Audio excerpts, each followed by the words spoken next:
और इस बीच बड़ी खबर दिल्ली से बता दें, जहां जंतर मंतर पर राहुल गांधी मिलने के लिए पहुंचे हैं पंजाब कांग्रेस के सांसदों से।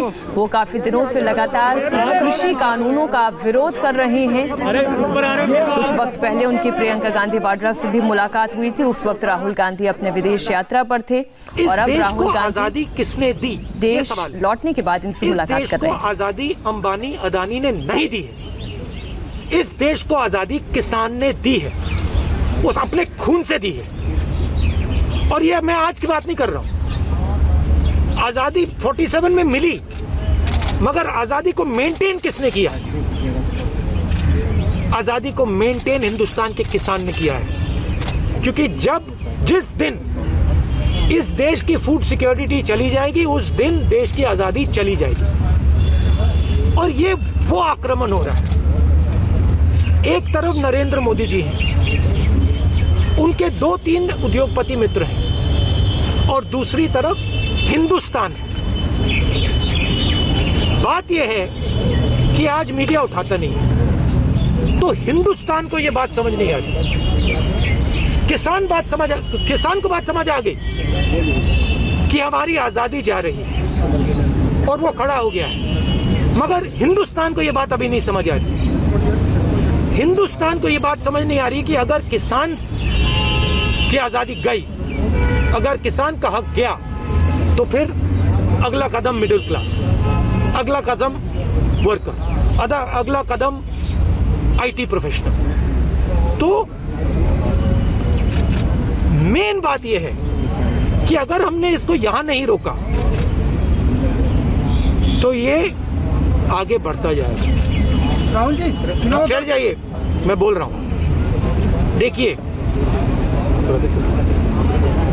रोजगार की बात करते हैं। जो भी यूपीए ने किया था, इकोनॉमिक ग्रोथ रेट तो जो हमने दी थी, करोड़ों लोगों को गरीबी से निकाला, रोजगार दिलवाया। मैं आपसे पूछना चाहता हूं, आज हिंदुस्तान की इकोनॉमिक हालत क्या है? युवाओं को रोजगार नहीं मिल रहा है। नरेंद्र मोदी जी कहते हैं कि कोरोना से बहुत नुकसान हुआ। नुकसान पहले से हुआ था। नुकसान एक ही है कि जो हमारे प्रधानमंत्री हैं, और इसको हिंदुस्तान के युवा को समझना पड़ेगा, आज नहीं तो कल, कल नहीं तो परसों, और मैं बोलता जाऊंगा जब तक समझेगा। नरेंद्र मोदी और उनके 2-3 उद्योगपति मित्र, जो भी आपका है वो आपसे छीनने जा रहे हैं। किसानों पर ये 3 कानून लगाए, युवाओं से रोजगार। जहां भी आप देखिए, मीडिया में देखिए, आईटी में देखिए, रिटेल में देखिए, पावर में देखिए, पूरे हिंदुस्तान में देखिए, आपको 4-5 लोग दिखेंगे। 4-5 बड़े बिजनेसमैन हैं और नरेंद्र मोदी हैं, और बाकी कोई है ही नहीं।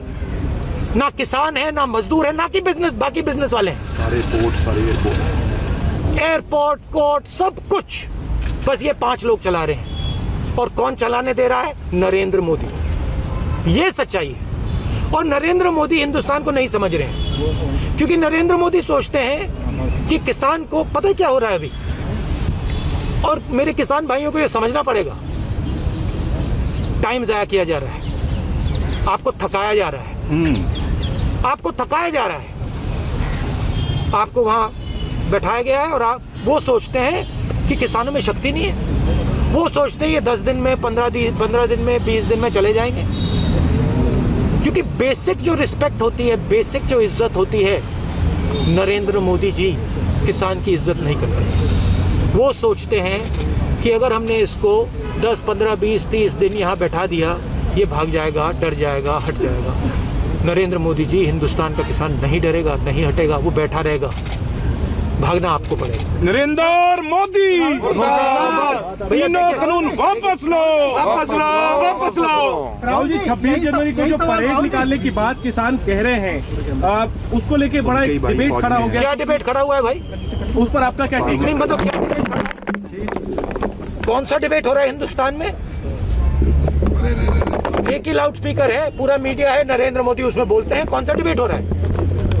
कोई डिबेट नहीं हो रहा है। और अगर किसान बाहर निकलना चाहता है, परेड करना चाहता है, तो उसमें क्या गलती है? राहुल जी मैं पंजाब से हूँ, पंजाब किसी से हूँ। मेरा सवाल है कि 100 से ज्यादा मोदी, लेकिन नरेंद्र मोदी अगर अमेरिका में कुछ लोकतंत्र को हमको होता है तो ट्वीट करते हैं, लेकिन 100 मौत के ऊपर प्रधानमंत्री की ओर से कोई ट्वीट नहीं किया गया। इसके ऊपर आप मैंने बोला ना, जो बेसिक इज्जत होती है, इंसानियत होती है, नरेंद्र मोदी हिंदुस्तान के किसान इज्जत नहीं करते।